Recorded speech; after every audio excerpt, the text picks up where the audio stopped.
Hi, I'm Earius. You may replace your dispenser interface if it's not dispensing ice, becomes too warm, or there's a lot of perspiration buildup. To remove your interface, you're going to take two hands, place them on the bottom of the interface, take your thumbs, place it towards the top, apply a little bit of pressure.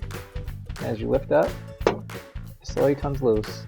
Just comes right off, like so. If you need to remove the wires from the interface, very simple. All you need to do is just pull them off. Take your OEM interface, which you can buy on our website. You're going to place the wires back in.